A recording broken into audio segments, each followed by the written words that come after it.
এই মজার চানার সন্দেশগুলো আমরা কে না খেতে পছন্দ করি, বাচ্চা হতে বুড়ো আমরা সবাই পছন্দ করি এই মজার সন্দেশটা। তাও যদি এটা নিজের হাতে ঘরে বানানো তৈরি হয় তাহলে তো আর কোনো কথাই নাই। আসসালামু আলাইকুম এভরিওয়ান, কেমন আছেন সবাই?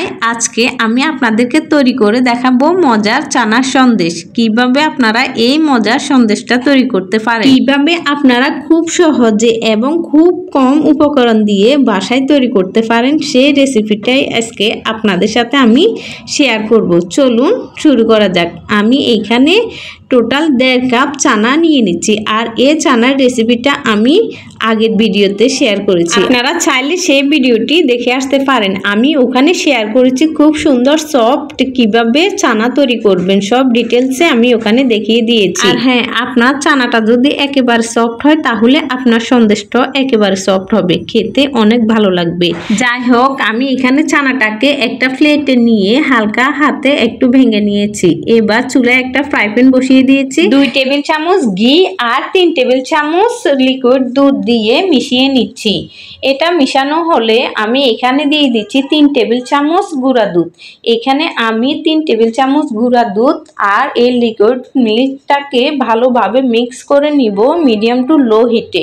এইখানে চুলার আঁচটা একেবারে বাড়ানো যাবে না, একেবারে লো হিটে এটাকে মিশিয়ে নিতে হবে। আমি এখানে স্প্যাচুলার দিয়ে হালকা হাতে এটাকে মিশিয়ে নিচ্ছি। আমি আপনাদেরকে এখানে আবারও বলে দিচ্ছি, চুলার আঁচটা একেবারে লো হিটে এই সন্দেশটা তৈরি করতে হবে।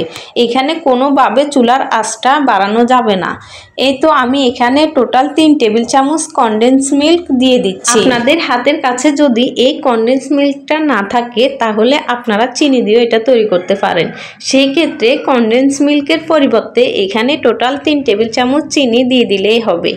এই তো আমি আরো 1 টেবিল চামচ চিনি এখানে অ্যাড করে নিলাম। যাই হোক, এবার আমি চিনিটাকে নেড়ে মিশিয়ে নিচ্ছি। মিশ্রণটা ভালোভাবে মিশানো হয়ে গেলে আমি এখানে চানাগুলো দিয়ে দিচ্ছি।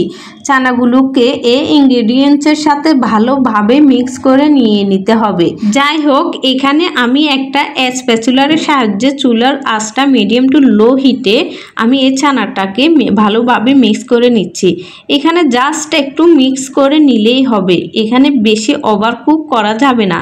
ওভারকুক যদি করতে চান তাহলে চানাটা রাবার টাইপের হয়ে যাবে, খেতে একদমই ভালো লাগবে না। যদি এখানে টাইমের কথা বলি তাহলে আপনারা সব মিলে জাস্ট 10 মিনিট এটা রান্না করে নেবেন, এর বেশি রান্না করতে যাবেন না, তাহলে কিন্তু চানাটা ওভারকুক হয়ে যাবে, তাহলে চানাটা খেতে একদমই ভালো লাগবে না।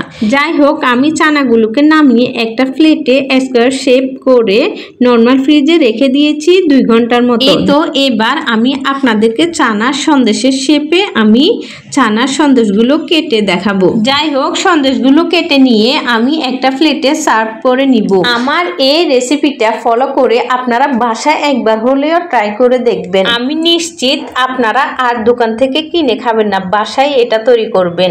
এটা এতটাই লোভনীয় আর অনেক মজার একটা সন্দেশ। আমার বানানোর সাথে সাথে এই সন্দেশটা খেতে 5 মিনিটও লাগে নাই। আমার বাসার সবার এতটাই পছন্দ হয়েছে। যাই হোক, আমার ভিডিওটা যদি আপনাদের ভালো লেগে থাকে অবশ্যই লাইক, কমেন্ট, শেয়ার করে দিবেন। আজ এই পর্যন্ত, সবাই ভালো থাকবেন।